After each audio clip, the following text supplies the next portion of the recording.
What is good, people of the internet and beyond? My name is Jay Sean. And you can call me Natty. And this week we are Sans Rocky Gold. The world of wrestling does not stop for homework. Yes. It does not stop for homework, and homework don't stop for the world of wrestling. So, as much as we love wrestling, career comes first. Education comes first. Homework comes first. But, yeah. So, Rocky Gold, we miss you this week, but do what you got to do. I know you're going to do what you got to do. This is the weekly rundown brought to you by What the Wrestling. You know how it goes. We run down Raw, SmackDown, give our opinions, and we challenge you to tell us yours in the comments or on Twitter. And with that, we're just going to jump right into it. Wait a second. I want to first off by saying it has been way too long since we've done it. 2 weeks. So. Yeah, I know, but it feels like longer than that. And it does. I will admit it. It feels like it's been longer than 2 weeks. So sorry for those who we did not be able to keep up with. Spring break happened for us, so we decided to take just a little mini break. I was lucky to live after Braun Strowman mauled me, and Jay was trying as hard as he could to get Asuka away from him. So yeah, hey man. Asuka, I challenged her one too many times, and she took me for a true challenge. So, all right, now that we got those bullshit excuses out, let's get to what we gotta get through this week, the weekly rundown, shall we? Bullshit for you, maybe. Raw this week. Raw opened up. I think this was one of the strongest Raw openings we've had. It really was. And that's comparable to last week when Roman kind of broke the fourth wall. Oh yes. And then was suspended. Yes. So, we start off with, as you may guess, Kurt Angle. He comes out saying that... We got a great Raw for you tonight. We got Brock Lesnar in the house. But sadly, he said that he was running a little late one night. Also, Roman Reigns wouldn't be there because for those who watched last week, he was suspended. However, he was about to address the issue of Braun Strowman winning the Tag Team Battle Royale, saying that... He has to have a partner. He has to have a partner, so... You know who I guess it's going to be? Hello, my name is Jay Sean, and I believe it's going to be Elias. Okay. I was about to say, it's like, no, you're not going to be Braun Strowman's partner. I would love to be, man. Literally, let him carry me let him carry me to greatness. He just thinks that you're garbage. Hey, man, I don't care. Garbage is half of the tag team champions. But, yes, I believe it's going to be Elias, which, sadly, he was not on Raw this week. He was not. But you know who was on Raw this week? Roman Reigns. Even though he's suspended. So he's technically trespassing. Well, that was kind of the thing that they went for. Roman Reigns comes up and he's saying, come to the crowd, by the way. Like, yeah, comes to the crowd and he's like, okay, Brock Lesnar isn't gonna be here, right? Even though all these promises and stuff like that. Well, you know what? I'm here week after week. I am the workhorse of the WWE, all this kind of stuff. To which Kurt Angle's like, look, dude, you don't need to do this, all right? Yo, I give it to Kurt because Kurt.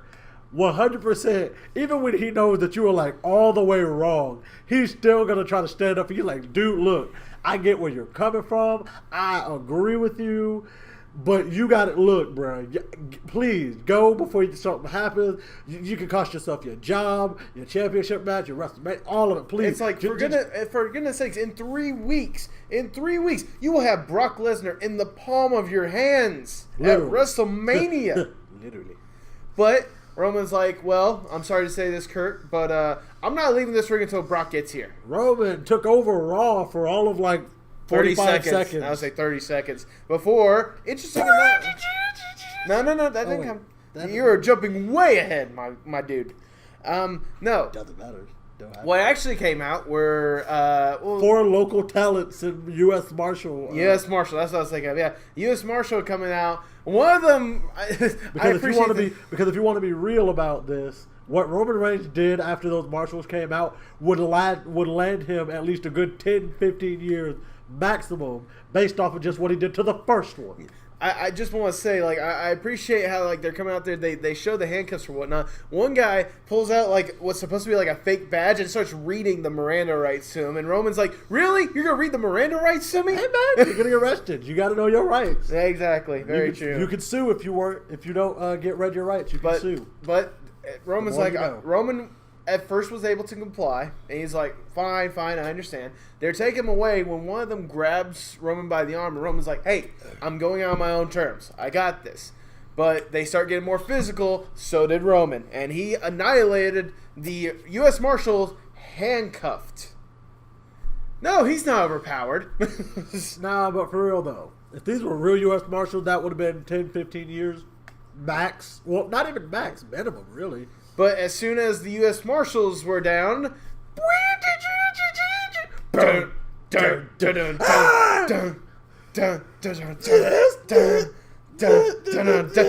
Lesnar came out.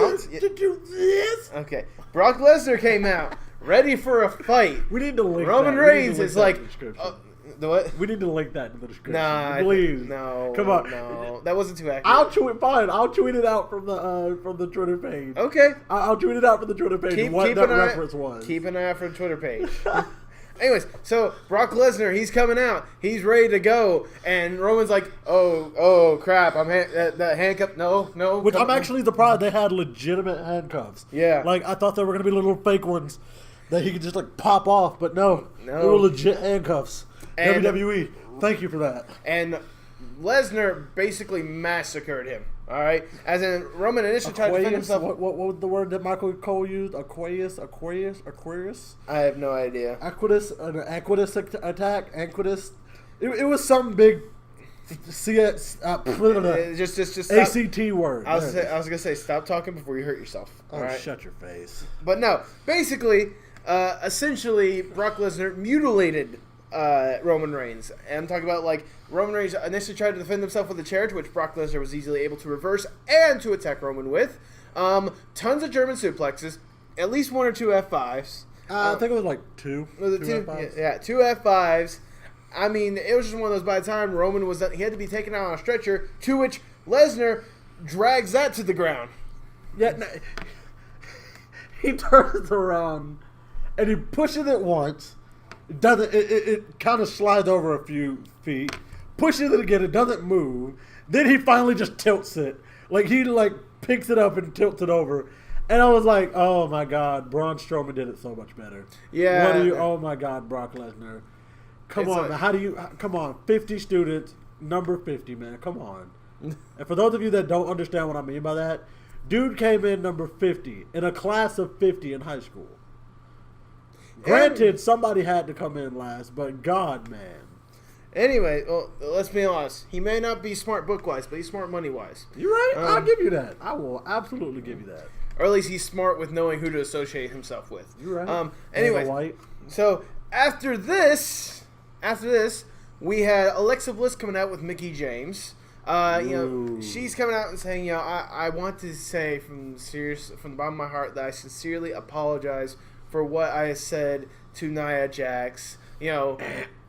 I really am sorry that I didn't say it sooner. The lie detector proved she legitimately said that she was using Nia Jax this entire time. As if we didn't already know that, though. Yeah, to be fair, granted, I will admit, WWE did do a good job of making it seem a little believable that they were actually friends a couple times, having them go to TV shows and whatnot. Yeah.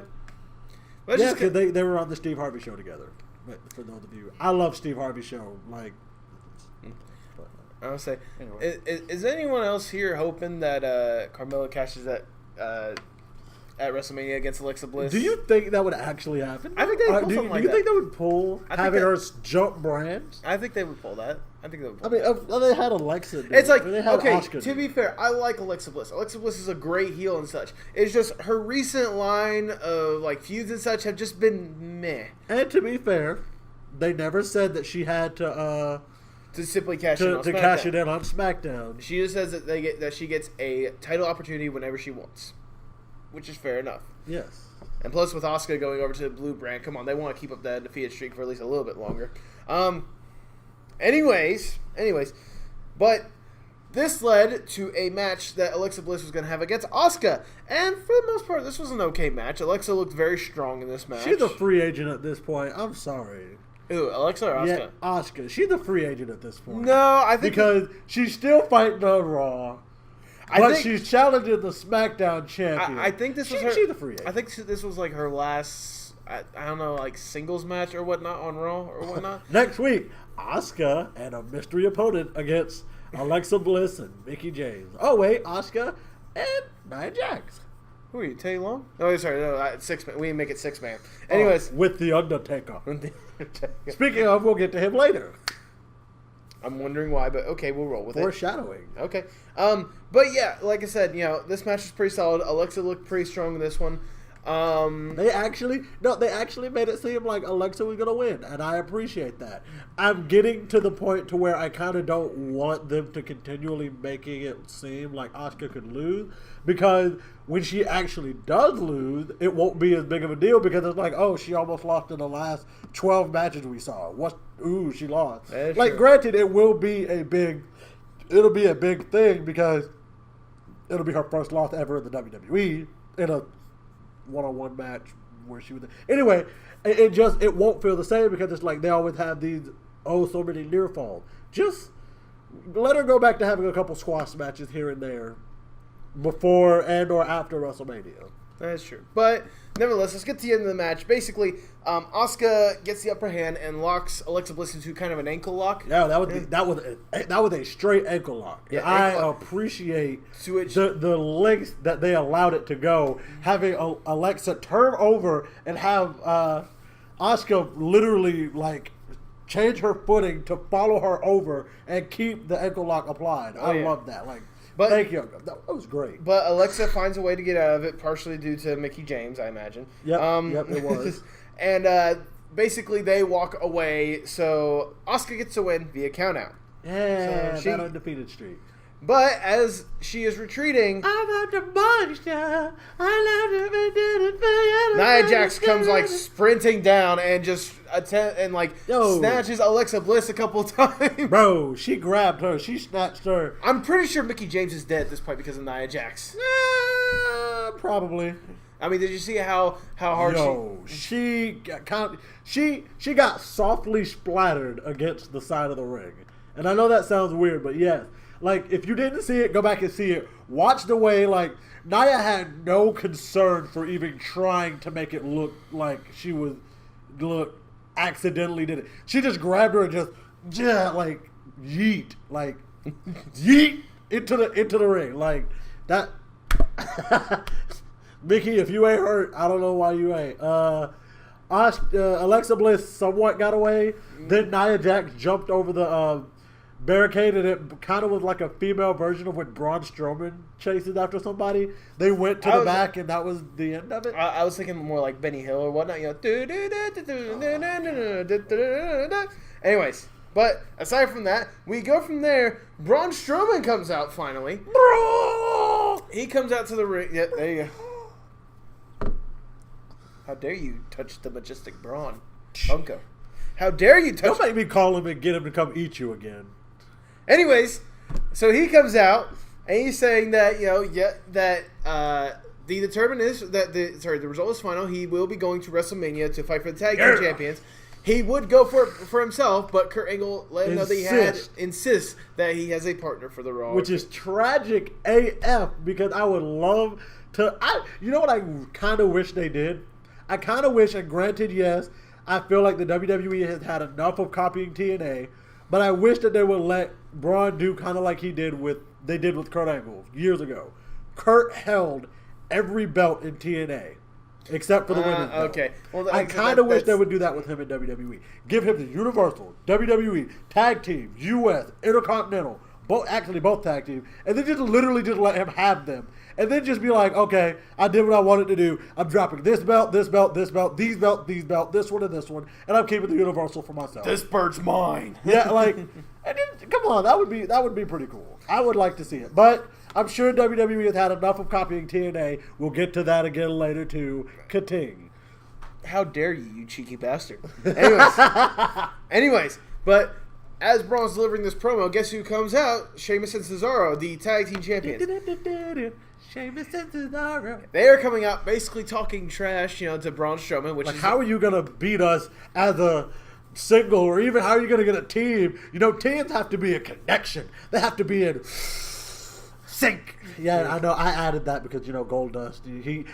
They made a Cesaro set himself up. He basically was like, we do everything together. We train together. We eat together. We sleep together. And everybody was like, ha ha, you said sleep together. We mean roommates. We mean roommates. Yeah, like literally, like Cesaro was like, oh, grow up. And then Sheamus said it into the mic. Oh, grow up. We mean we room together in the same room. Yeah. And Sheamus, I do appreciate this. She was like, we don't care who you get. We don't care if it's, I forget some of the first two. Or the first two you said or whatnot. I don't remember. I remember the first one. Remember, we don't care if it's old Greg. We don't care if it's Rick Sanchez. Oh, yeah, I remember that. And then he was like, oh, would you two shut up?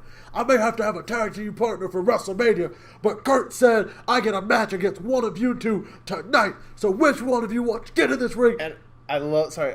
You want to finish it? I get these hands. Get these. My bad. I interrupted you. I was gonna say, my favorite part was like when they were trying to decide which one goes in. They both get up to the apron. One, two, three. They both get a leg in, and then Sheamus is like, "Yo, nope." Sheamus did that. Like Sheamus, that was smooth, bro. I will give you that was smooth, bro. Smooth smooth from my brother. That was smooth like butter. But so Cesaro is the sacrificial lamb to Braun Strowman. But even though we say that, in no way, shape, form, or fashion was he a sacrificial lamb because Cesaro put up a fight. I was gonna say not a cakewalk. Yeah, I was gonna say no. Cesaro definitely made sure that it wasn't easy for Braun Strowman to get. Of course, Strowman gets the win, but get the win. But I thought it was. The match was pretty good. I mean, it's a solid match or whatnot. But let's be honest, Strowman does not go easy on Cesaro or whatnot. Toss him around the ring, whatnot. Bro, within the first 10 seconds of the match, he throws him into the barricade or what? No, he throws him to the corner and he goes into the corner over the side. And I was like, damn, they haven't done that spot in forever. But still, this all just makes me super this makes me really. I can't wait to see this match. I hope this doesn't get pre-show treatment. I can't wait to find out who he's teaming with, which is probably gonna be Elias, because, and yes, I'm saying this is going to be my prediction for this. They're going to do kind of like a quasi, not as popular, but just as over Team Hell No Part 2-ish type thing, where it's like the two of them don't want to be partners, but they're doing it because they have to. They win the tag team belt. They're both like, I'm the champ, I'm the champ, I'm the champ. Then they kind of become friends, but not really. And it's always like that. They have that weird quasi connection. I think you're thinking way too far. I think you're thinking a lot farther ahead than WWE has thought about this. Okay, let's be honest for 2 seconds. They don't think that far in advance. Okay, unless it involves Roman Reigns. Anyways. After this, we had a decent little tag team match between the Revival and Titus Worldwide. I was disappointed by this match for two big reasons. One, because of how short it was. Yeah, true. Two, Titus Worldwide lost. Those are my two big gripes for this match. But at the same time, the Revival won. And don't get me wrong, I love the Revival and I love the fact that they won, but I'm disappointed because the longevity of Titus and Titus Worldwide did not get the win over the Revival. I mean, to be fair, they didn't go down without a fight. Apollo put up a good effort more than anything else. You know. Oh yeah, Apollo did. Yeah. And Titus, I mean, for goodness sakes, Titus was basically barrage from the start. Apollo no cruise. Anyways, but after the match was the big announcement that the Revival are entering themselves into the Andre the Giant Memorial Battle Royal. Which, granted, everybody believed was going to be shafted. Yes, I did use the word shafted for the no longer Fabulous Moolah hashtag get rid of Fabulous Moolah WrestleMania Women's Battle Royal. So you mean the redacted Women's Battle Royal? Yes. To be fair, though, I would have even, honestly, to be 100% honest, I would have been okay with them saying the Stephanie McMahon honor battle royal. I would have been okay with that. Hell, but just the fact. And can we also take a moment to just say this right now? I think it's bad that WWE didn't do anything about it until the sponsor, Snickers, got involved. Because that makes it seem even worse. I mean, that you refuse to move on this subject that thousands upon thousands of people had something to say about it. You don't move until the people who are paying you guys, lining your pocket, have something to say about it. That's when you can start to move. I will say two things about that. One, I wouldn't say thousands upon thousands. There was a lot. I'm not going to deny that. But at the same time, a lot of people, they probably didn't think much of it because they don't really know much about Moolah's history. All right, they don't know about Fabulous Moolah's history. Go look it up. They love to bring up everything about China like, oh, you want to know, all you got to do is pull up a quick search and it'll find everything China ever did. Look up the Fabulous Moolah and you will see that she did things far worse than have a couple of sex tapes out. They want to blacklist China for that, but for God's sake, they continue to praise the Fabulous Moolah for being a giant in the business or being one of the, what's the word? Pioneers. For that. Yeah, no, we had China, the ninth wonder of the world, get basically blacklisted from the WWE for a couple of sex tapes. But you mean to tell me that y'all are going to continue to praise the name of somebody who has had several reports say that she pimped out women, got them addicted to drugs, shafted the amount of money that they will receive from promotions all around the country. Basically said that if they didn't have sex with the people who ran those promotions, that they wouldn't get paid, that they wouldn't get their job, that they wouldn't get matches. You mean to tell me that you would refuse to look over that until that your sponsors decide we don't want to be around with this, so get rid of the name. But you refuse to do that. That is such a calloused way of thinking, which it's not a surprise when you make mistakes like this why the WWE has such rating problems. When you make calloused mistakes like this, where you refuse to move until your sponsors have something to say, that is shameful. It really is. All right, I think I know we're way off subject. No, but it's fair. It's fair. It's one of those. Okay, you're right. It's fair. You got that off your chest. They have taken away the name and such. Yeah, it was for a shitty reason because of the sponsor. I'm glad they've taken it. They've taken the name away. Yeah, it's because of the sponsors, but hey, at least they had to listen to someone. Yeah, they did. They listened to someone that's paying their bills, okay? Yeah. But now that you got that off your chest, let's get back to the good stuff. Let's get back to the wholehearted, the true, the stuff that we got right here. The truth will set you free. And with that, speaking of women's battle royal, we're going to Sasha Banks and Bayley versus Sonya Deville and Mandy Rose. Before that match even started, though. Well, that's what I was going to get to. But you can if you want to say it, go ahead. Before the match got started, Sasha Banks and Bayley come out and they do their whole, I'm just trying to be a good friend to you. No, you're not being a good friend to me. You looked me in my face and you kicked me and you smiled. Why would you do that to me? I just wanted to win. That's why we're here. That's why we're in this business. You're my best friend, but I wanted to win. You smiled and you kicked me. You're making Bayley seem a lot worse than she was. Come on. Okay. She wasn't that bad, but literally, like, I could not get over the fact that she literally was like, I have no problem with the fact that you kicked me down. It's the fact that you smiled when I was down and you smiled at the idea of me getting kicked down and me being hurt, and I just can't get over the fact that you, like, did that to me. Albeit the fact that you and I are both here in this company to try to be the very best, try to win championships. I'm just so hurt. Oh my God. What are we in high school? Like, you can't be that, like, surprised. For God's sake, you work alongside people like Kevin Owens. You can't be surprised when best friends stab you in the back to further their own career. That's like the entire company. Vince McMahon himself have done it. He stabbed his own kids in the back to move his own career along.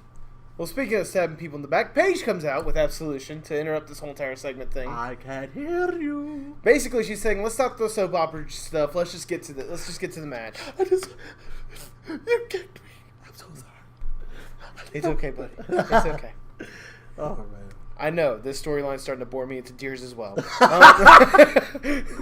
Oh, that's not even where I was going with it. Oh man, I'm proud of you. But the match is fairly simple. You can see the obvious dissension between Banks and Bayley, which sadly they will not be getting one-on-one at WrestleMania. They're going to be a part of the Women's Royal Rumble. Yeah, but I mean, to be fair, there's only so many matches they can do at WrestleMania. For God's sake, I think the last report of like how many matches WrestleMania had, I think including pre-show, was 14. What pre-show matches would there be? I don't know. They haven't announced which ones were going to be on the pre-show. Look, someone's got to be on the pre-show, and there's a couple that I can think of that can't be on the pre-show. Like, for example, that Cruiserweight Championship cannot be on the pre-show. It can't, and if it is, I really might just cancel my subscription. I think we all would. Oh. Well, I mean, we know the headliners. The tag team matches need to be on the main card. I'm sorry. John Cena versus The Undertaker. Obviously, John Cena. I feel like that one's going to be right before the main event. Maybe. I'm sad to see what... If there's going to be a pre-show match, like if there's going to be one involving a title, I think the sad sacrifice is going to be Orton versus the U.S. one. To be fair, I'm not too hurt about that. We'll get to that in a minute. We're going way off path. But it's due to this whole dissension or whatnot between Bayley and Banks that Sonya Deville takes advantage, nailing Bayley with a nasty kick to finish her off. Absolution gets the win. Woo! After it looks like Absolution ain't no mystery no more. After this, we got Oh no.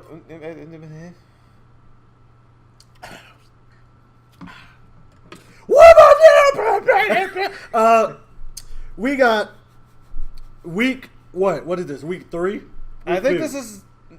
Yeah, this is the Is this the second? This is the second week they called out Undertaker. Because they called out Undertaker last week. This is the second week in a row where we get John Cena come out and he's like, "Okay, so here it is. I have no problem being a fan, going as a fan, buying a front row ticket, watching as a fan at WrestleMania. I also have no problem going to WrestleMania and facing the Undertaker. So Taker, literally, this is in your hands. Get off your ass. Stop being a bum. Tell me yes or no, so I know what I'm doing for WrestleMania, please. I'm working on a schedule here, sir. Please hurry up." Yeah, I got some matches. I got some movies I need to do, and it might interact with. I got things to do with Nickelodeon. Okay, I'm gonna be the host, and then I got a show that I'm gonna do. I got a wedding I got a wedding. I need to plan all this stuff. I got a schedule, bro. I need to know if I'm gonna fill you in on my schedule for WrestleMania or not. So let me know. Yeah. And of course, who would come out? But Kane. And what he does is, I actually thought he did it. What he did was he took him, picked him up, put him on his back. John Cena's laid out. Kane chokeslammed him. Literally didn't say a word. He just walked out. Before we go any further, for those of you that are fans of What Culture Wrestling, about a year and a half ago, before the split between Pacini, Blumpier, Jack, so basically before Cultaholic became a thing. Way before. Adam Blumpier, who I hope he's doing well. We haven't heard from him in a while. I hope he's doing well. He had a video how the Undertaker should retire. That was at least a good couple of years ago. About 2. I was gonna say it was at least a good couple of years ago. 2 at most. But this is actually slowly, like, I hate to say it like this, but it's true. That video has some similarities to what's going on right now. Somewhat. I think it has some. It's further into the timeline than it should be for it, but it is kind of, because like in his prediction or in his how it should, John Cena called him out. There was no answer. Then he called him out again. Kane comes out, and instead of there being a match, Kane attacked him. But it is slowly falling behind what it is. And I think that's kind of cool. But that's just what I wanted to say. I wanted to tweet about it, but I decided not to. But nevertheless, the chokeslam leads to a match between John Cena and Kane next week. That's going to be happening. Do you think Undertaker's going to come out then, or is he coming out? I think there's going to be...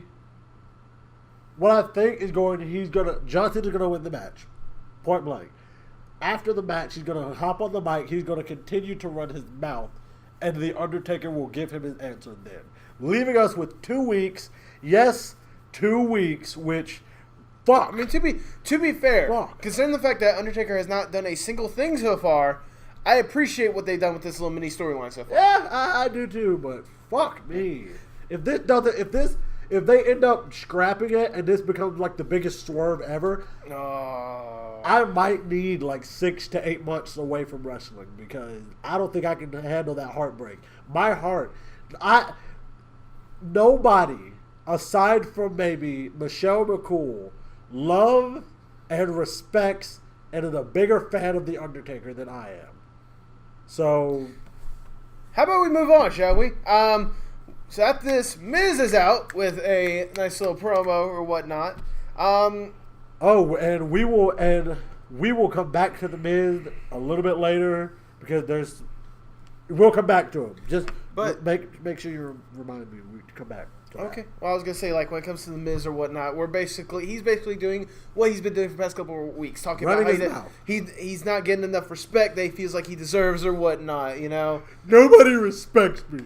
I think at some point, correct me if I'm wrong. At some point, he actually brought up like the legit indie wrestling names. He did. No, he did. Called them Tyler Black and Prince Devitt. Yeah, he did.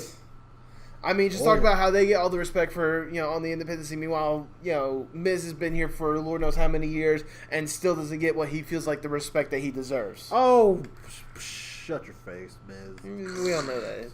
But this led into a match with The Miz and the Miztourage going up against Balor Club with Seth Rollins on commentary, watching this all go down. I mean, overall, it was a decent match. It was very decent, I will admit. It's nice to see. It's nice to see Gallows and Anderson legitimately. It's nice to see them in action, especially with this whole entire Balor Club thing. Yeah. I love the new shirt that they got. That shirt is like sleek. Yeah, I really do. Very. But yeah, sorry. But no, but Balor Club, they get the win via pinfall or whatnot. It's because the Miztourage were initially. Well, wait, 1 second. I'm sorry. I'm out of it, guys. It's been a weird week for me. Yeah, no, it's fine. It's like, but the Miztourage trashed Balor Club until Rollins came to the rescue. That was after the match. Yep. Yeah, and you actually can audibly hear him on commentary like, sure, I'll go help. Sure. But this leads to a stare down between Balor and Rollins before Miz basically sucker punches them. Yep. But yeah, Miz is the one that going out on top. But yeah, it was a man match. But one other thing that happened, I think it was early on the show that we forgot to mention. They finally announced the last inductee for the WWE Hall of Fame. Congratulations, Mark Henry. Somebody go get your ass kicked. Somebody go get your wig split. Somebody go get your ass kicked. Yeah, Mark Henry got inducted to the WWE Hall of Fame. Like, his theme song was like one of the hardest. Like, his theme song goes hard. I jam to that in the car. Like, going right down the road. Like, feel like I'm 300 pounds, the world's strongest man. Like the Hall of Pain is in the Hall of Fame. Yes. Love that. That's the line that they've been using, and I've actually appreciated that. I love it. But now we come to the main event. Jay, I'm gonna let you have this one because I figured you have so many chores for us to say. Oh yeah. Oh, literally though, the ultimate deletion. First and foremost, remember what I said earlier that we were gonna get back to TNA copying or WWE copying TNA. Point blank period. WWE copied the final deletion. Almost not 100%, but almost completely. We start out, we get Bray Wyatt coming to the Hardy compound gate. The gate opens, he goes there, Vanguard 1 drops down, and it's a holographic Matt Hardy who comes out of Vanguard 1. Vanguard, it's so good to see you again, my boy. Yes.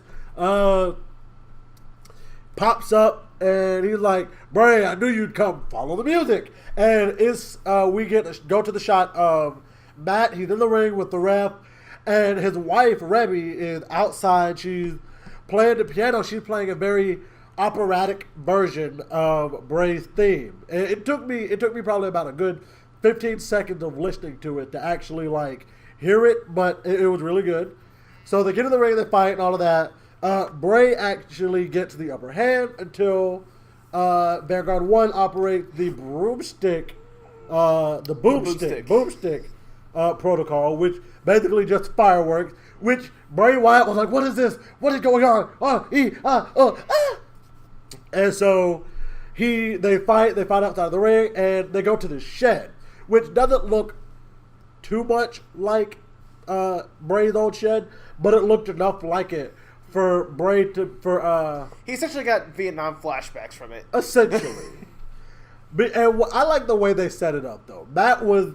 Bray had beaten Matt up, and Matt was like sitting down, leaning up against it. He was like, Bray, doesn't it look familiar? And he takes a good hard look at the shed, and he gets these flashbacks of Randy burning the shed down. And oh my God, it was a really good put together thing. And I really want to say, Michael Cole, first off, let me back up. Michael Cole, fuck you for what you had to say about this, because this is one of the greatest segments that the WWE has put on in years, okay? So screw you, and I hope Matt Hardy deletes you. I hope he throws you into the lake of reincarnation. Oh, God, I don't know what he'll be reincarnated as. That's the thing. Somebody who's competent. Anyway. No, that means it has to be something that he used to be. He's never been competent. Okay, that's fine. Oh, God. We're going to get into this. Yeah. And one thing I can honestly say I loved is how they actually put what each section of the Hardy compound was. Granted, if you watch the Final Deletion 2, and Tag Team Apocalypto, you would know what these places are. Yeah. But except for the Realm of Dilapidated Men. Yeah. No, they had something like that. They had something. No, all they had was the giant one. All they had was that one. No, Apocalypto. Oh, in Apocalypto, all they had were like the head tombstones. They didn't have the whole thing. Okay. Anyways, you're going off track. Let's get back to the Ultimate Deletion. So another great moment. They were in the realm of the deleted men, and Bray had a chair. He kept like hitting kendo stick. He kept like hitting the thing that like you saw Matt Hardy pop up behind different ones. It was really good. WWE, I will admit, you copied TNA, but you did a very good job of this. Another great point to mention, when they were into the Dome of Deletion, where Tag Team Apocalypto started, he had Bray Wyatt down, and there was a wheelchair and a lawnmower. He was like, chair of wheels, mower of lawns. Chair of wheels, mower of lawn. Tomato, potato. Tomato, tomato. And it was... Sorry, tomato. Yes. And he chooses the lawnmower, and he goes at like 2 miles an hour. Bray Wyatt does that weird bridgy setup thing that he does, that I love that he does, but I can never do it. Then they fight some more. They fight down to the Lake of Reincarnation. He gets to the dilapidated boat. Vanguard 1 attacks him again. Bray Wyatt grabs Vanguard 1, and you hear some rustling under the dilapidated boat. He goes to the boat, flips it over. Senior Benjamin. Oh, you ruggedly handsome man. I love you so much. He has a globe in his hand. He throws it up to Bray. He starts singing, he got the whole world in his hand. And then who would appear? Brother Nero. Brother Nero. And I will give... Here you go. WWE, y'all did a good job of editing it to where it seemed like he appeared out of nowhere. And he sang to Bray Wyatt as well. He's got the whole... And he scared him. He scared him to the point of running him into Bray Wyatt, into into Matt Hardy's Twist of Fate. And then 1, 2, 3, he wins. Yeah. And then afterwards he was like, it's not over. Bray tried to get up, and he was like, it's not over. It's not over. And then Matt Hardy pushes them into the Lake of Reincarnation. He tells Senior Benjamin, hey, go get his carcass. He goes into the Lake of Reincarnation. He says, his body's not here. He says, wonderful. I'm very curious. What will he be reincarnated as? Please don't say a Funkadactyl, because, oh my God, I will cry. IRS Jr. I will hurt you. WWE would consider that at the very least. It's gonna be either that or Husky Harris, okay? Oh, yeah. If they're gonna do reincarnation or whatnot, it's gonna be one of those two things. Or maybe they'll do with that. What was that one that he was testing out in the Indies, or not in the Indies, on the early stages of NXT before it was NXT. What was it? Axel? No, but after. It was after Husky, but before Bray. Before Bray, there was a little thing that he did where he was wearing a mask or whatnot. And he was I don't remember that. I forgot what it was called. I think it was Axel something. I forgot what exactly it was. Somebody said that they think that he'll probably do a weird quasi Sister Abigail, or even he'll just come back as Bray, but a different type of Bray. So kind of like how it was Jeff Hardy and Brother Nero, kind of like that.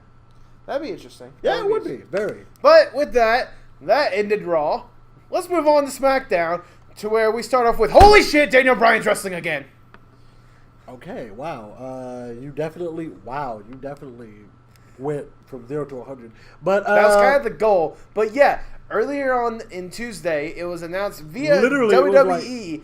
Their app. It was the app that I got the news from the app, but it was 11 something in the morning. And it was breaking news. WWE Daniel Bryan has been medically cleared to enter in-ring action. Surprise, surprise.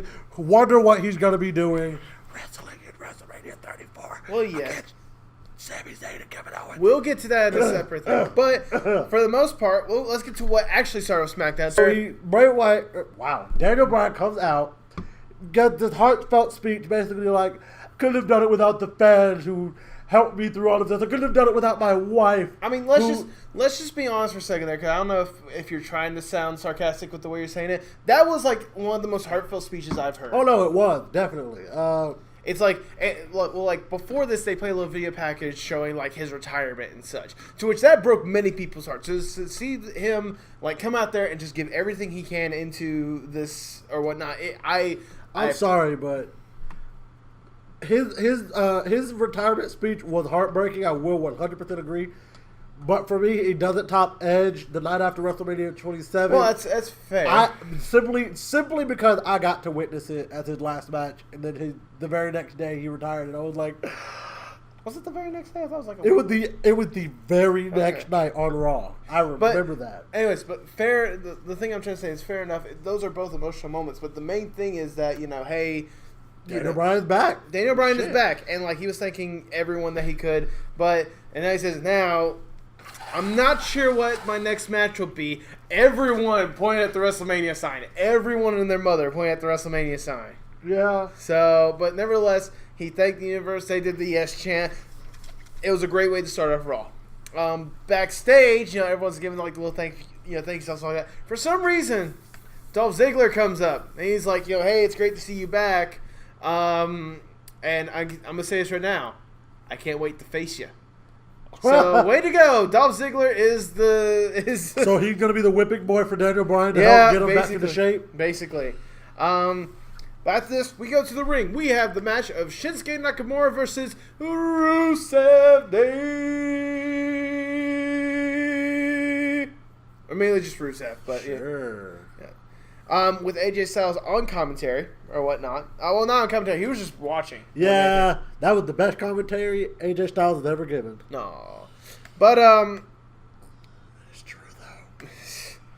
But I mean, for the most part, this match was solid. It was a good bit back and forth between the two or whatnot. It but was. It's nice to see that even in defeat, Rusev is looking fairly strong. Yeah, no, definitely. But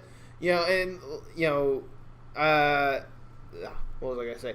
But sadly, the win came whenever Nakamura ducked from one of Rusev's many Machka kicks and pulled off Kinshasa.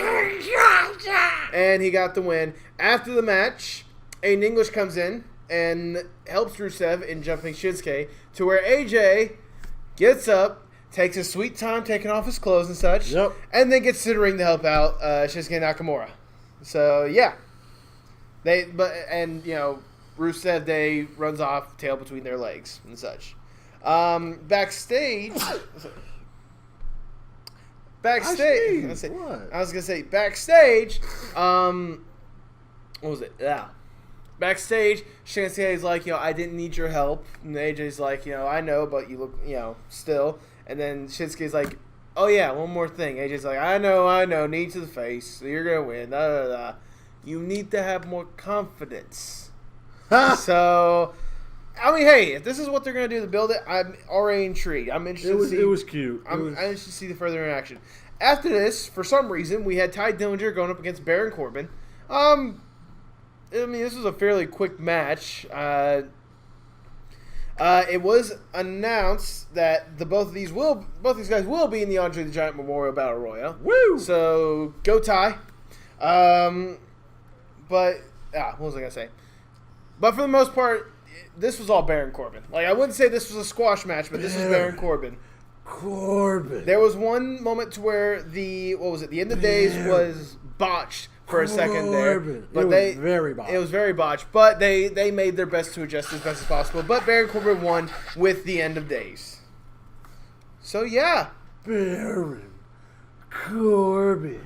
After some backstage stuff between the two, we had Charlotte Flair going up against Natalya. Charlotte. Stop. Okay. Flair. We get it. See, if I knew you were going to do that, I would have wore my Going in Raw, hey, you're not me shirt. Yeah, but do you look like me? We're not bringing that up. Yeah, we are.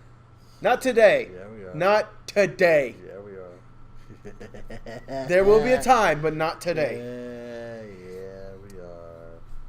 Anyways, but nevertheless, this match was okay. There was nothing really significant about this one, except for the very end. They have a nice little back and forth between the two. There's one point to where they're both knocked down on the ground. Then all of a sudden you hear FABOLOUS. Yeah, Carmella makes a beeline with a ref in hand. She kicks Charlotte for a second there. It's like, okay, she's dead. Okay, come on, cash it in. Charlotte gets up in an instant before the briefcase get cashed in. Big boots Carmella out of the building before Natalya gets up and sneaks a roll-up win. 1, 2, 3. Roll up, roll up, roll up, roll up. Day. So yeah, but it's nice to see that they're teasing Carmella or whatnot instead of just doing nothing like they have been for a while. Anyways, after this, we had the match of Jimmy Uso versus Luke Harper. This was not a bad match. Could have been way better. I mean, yes, but it's one of those, they're saving the best for Mania. Because this match is going to be at least Usos versus Bludgeon Brothers. Oh, don't give me that. No. Stop it right now. Stop right now. What's there to hate about that? Or are you saying No, I'm doing that about this one match in particular. I'm not even talking about WrestleMania. The match at WrestleMania is going to be great. It's one of those, like, more than anything. Will you stop that? Are you good now? Lucky I can't. You're lucky I don't have my trombone with me. Maybe another time. Anyways, but essentially, this match was just, solid solid one-on-one action between two. This was mainly more of, like, Rowan was trying to was getting, like, aggressive or whatnot, interfering with the official or whatnot. Be aggressive. But nevertheless, what was I gonna say? Nevertheless, Luke Harper, he was able to overcome and he was able to get the win over Jimmy Uso. So this is gonna lead to their match. I'm wondering what the tag team match is gonna be. Is it just gonna be these two, or is the New Day gonna get involved? I feel like the New Day will be involved just because they ruined the match that they had. Fair enough. After this, we had Jinder Mahal. He came out with Samir Singh, saying to her, like, he's tired of being disrespected or whatnot. He will prove everyone wrong for that U.S. title match that they are going to have at Mania. When all of a sudden we hear glorious. Yes. I will give in till I'm victorious. He comes out and he's essentially saying, Jinder, there's a reason why, no one cares about you. It's because no one respects you. You're not a good competitor. And I will prove that by making sure that I will pin you in the center of the ring at WrestleMania to get my U.S. title back. However, Orton comes out, and Mahal's trying to work up a storm about, Orton doesn't deserve this, doesn't deserve that, or whatnot. To which, Randy Orton's like, no one cares, Jinder. Yep. No one cares. Long and short of it, nobody cares, bro. You are nothing without your lackeys right here, essentially. Yeah. And you know what? We'll even prove that. Now, before, it looks like a standoff's going to happen, Jinder takes, his jacket off or whatnot, hands it to Samil, tosses him toward the guys, runs. Right. To which Orton, Samil, he tries to run, but Randy Orton is able to quickly get him and perform the his DDT against the ropes or whatnot. But and he's about to do an RKO whenever Bobby Roode performs the glorious DDT onto him. Glorious. And the segment's ending with the three of them is like, okay, who's gonna attack first? Jinder Mahal on the floor, Orton and Roode in the ring or whatnot. It's like Roode has been prepared since Fastlane for any RKOs out of nowhere. He really has. He is ready for anything. I hope he knows not to die from the top rope for an RKO. And he learned his lesson. Yeah, he better have learned his lesson. He learned. After this, Don't take more than one. After this, we had Naomi and Becky Lynch going up against Logan and Morgan of the Riot Squad. Lunch and Napkin. We'll call them Lunch and Napkin. Why? Go watch Simon Miller's Ups and Down from 2 weeks ago. Okay. But yeah, this match was more filler or whatnot. There really wasn't anything significant, but I guess the major significance was the fact saying that these competitors involved in this match are going to be in the Redacted Women's Battle Royale. That was really it. Becky Lynch and Naomi got the win against the Riot Squad. Lunch and Napkin. Okay, the long story short is that Simon was typing it into his phone, and it auto-corrected Lynch to Lunch, Naomi to Napkin. Oh, okay. That's why. That's the long and short of it. But we get to the main event. So at the start of the show, I forgot to mention this. Before Daniel Bryan got to his heartfelt speech, he says he's got some business to take care of with Kevin Owens and Sami Zayn. All right? But they weren't there. They get their way to the. They get their way to the. They finally get to the arena or whatnot.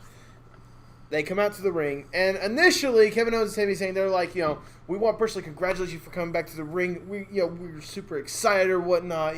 It's great to see one of the competitors that we used to scrap with or whatnot. It's great to see you finally back and doing what you love, man. And we know that you've been with us since day one or whatnot, and we can't wait to see the three of us going up against Shane and his oppression, his vendetta and such. To which Bryan says, look, I think you guys are two of the best competitors in the WWE. And I'm not even going to lie. Shane was right whenever he said that I was living vicariously through you guys.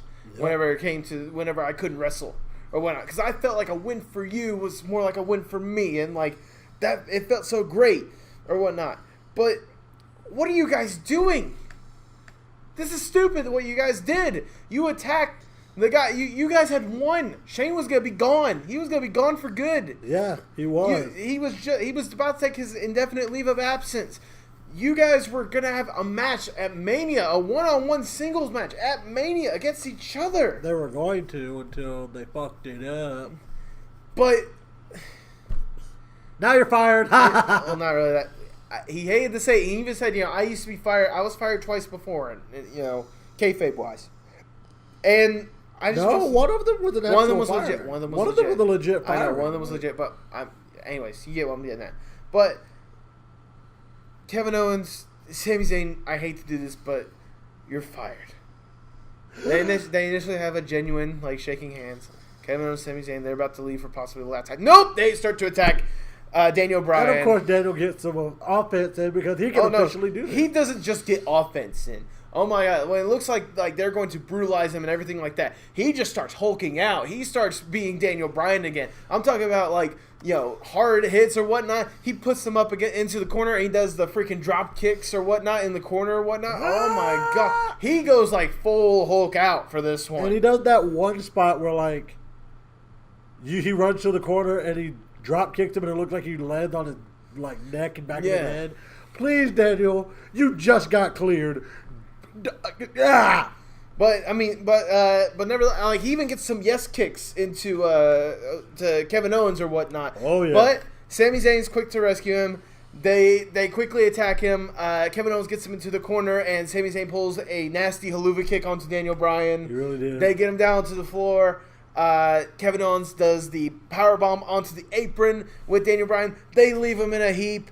They go, being strapped to a stretcher or whatnot. They're the ones that are standing tall or whatnot. That's how the show ends. That's going to set up their Mania match. Now, before we go any further, what I want to say is you already have a marquee level match ready. Bring Miz back to SmackDown.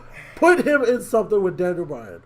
Oh my God. So, after Mania. Of course after Mania. Of course. Obviously. They're not going to do it this close.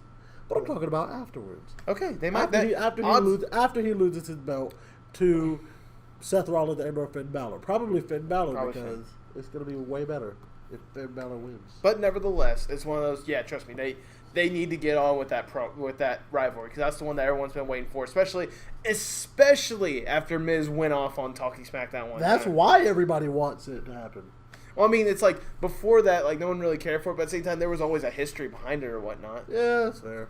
But nevertheless, that was Raw. That was SmackDown. Shall we get to our Superstar and Match of the Week? Sure. So, who do you want for Superstar of the Week? Daniel Bryan. Okay, explain why. Well, first and foremost, because the WWE looked at his case again and he won.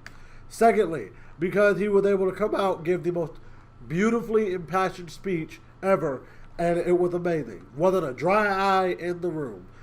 Thirdly, he was able to put in some offense on SmackDown. I've been waiting for that for 2 years. All right, perfect.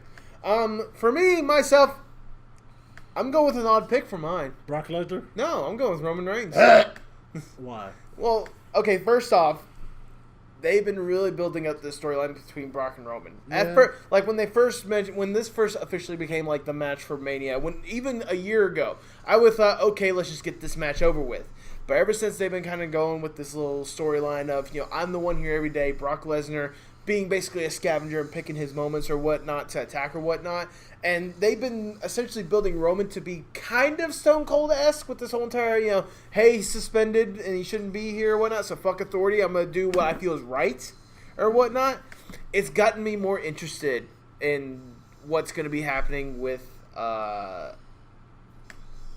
this match. And it's one of those, like, if you can help build investment to a match I really did not care about or whatnot, you get some credit where credit is due. That's why I'm giving Roman my Superstar of the Week. I guess. Match of the Week. I know what you got, so just go ahead and say it. What do you think I got? Ultimate Deletion. Yeah. It's like, just go ahead and explain why, because I know you've been anticipating. Because I've been dreaming of this since I first was given Woken Matt Hardy. Woken or broken? Both. Okay. In fact, when he was broken outside of WWE, I was just like, I can't wait till he comes to the WWE and they get to do it all over again.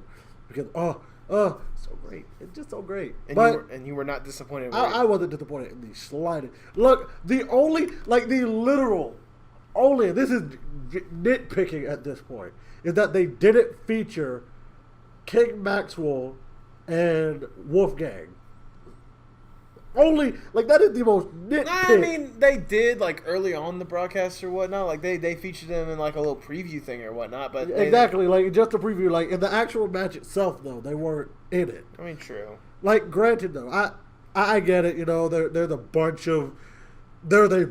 of stuff that y'all probably couldn't do with it. I get it. I get it.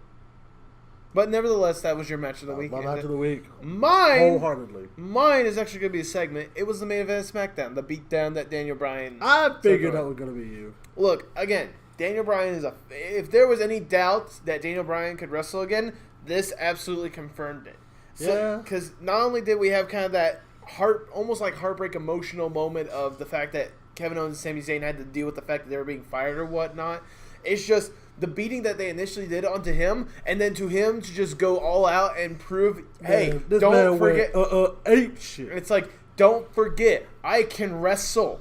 All right. Don't forget, I've been training for 2 weeks or for 2 years. This dude probably has been doing Rock Lee of Naruto, weights on his legs, running in the rain. This dude has probably been doing the most training. Dude probably been lifting like 400 pounds with one hand, but doing push-ups with the other at the same time. Like, but nevertheless, to prove that he can still wrestle and to prove that he can take the beating like he did or whatnot without a single concern from WWE, I'm giving credit where credit's due, and I'm giving that my segment of the week. I think that's about what's up, right? I think shut your face. No, actually, I'm gonna introduce the segment, but there won't be a segment this week because I kind of did it earlier in the night in the they might as well podcast. just revisit it. But this is the dry macaroni moment of the week. This is the moment that leaves a bad taste in my and many other people's mouth. The moment is the whole thing with the Fabulous Moolah.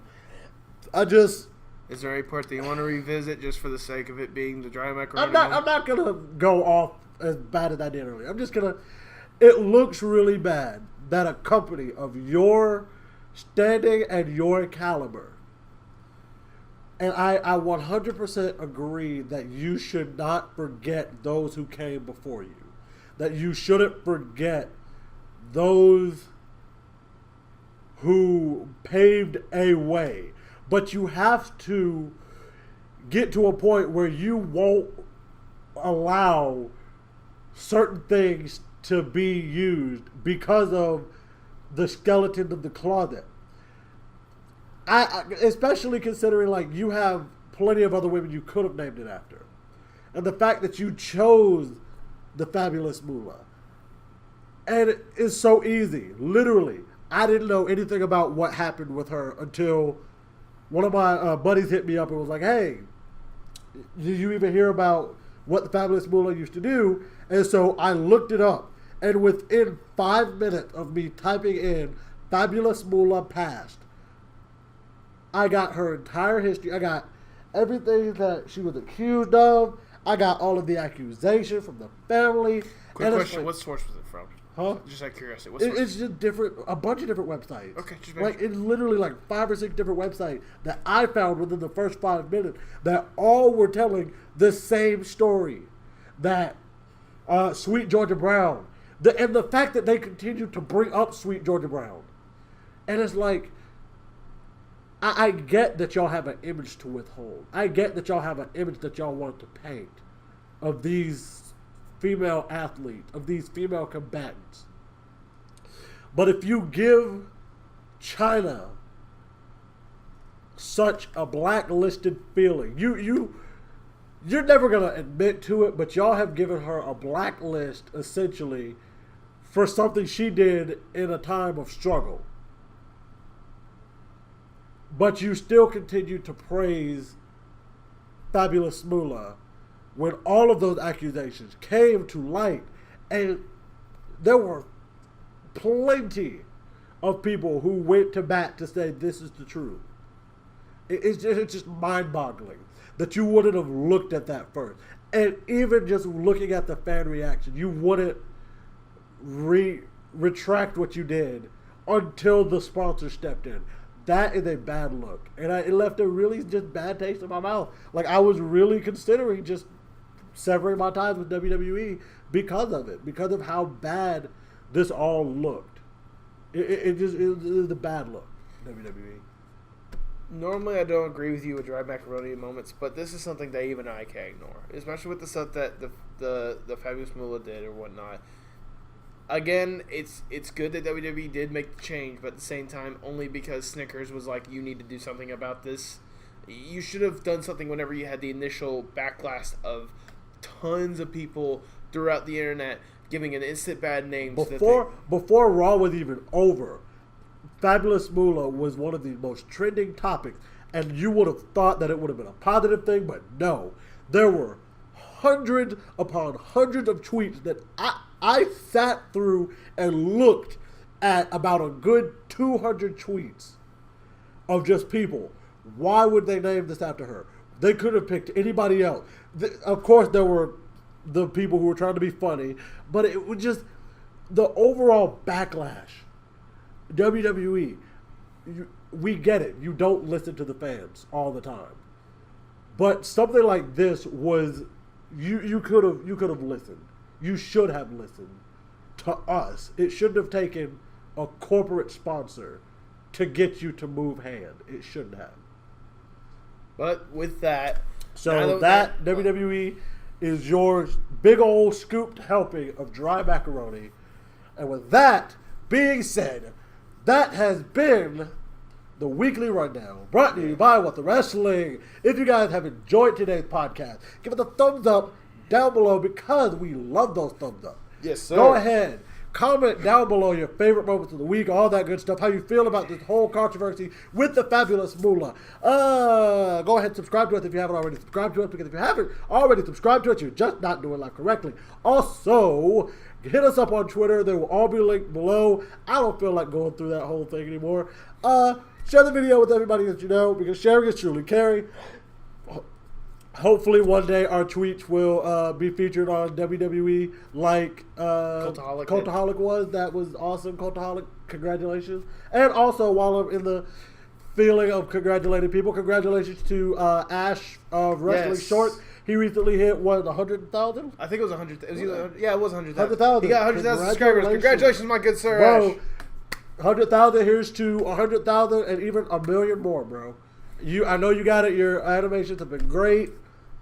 Keep it up, keep it up, keep it up. 1,000 times, keep it up. I'd like to say for both of us, we can't wait to see what you're planning for WrestleMania with what you've been building up. Okay, we can't wait to see it. Oh, hell yeah. And if you need any help, let us know. Of course. But with that being said, you guys, I've been Jay Sean. I've been Natty. Holla at you boys. Yeah. Hasta luego, amigos.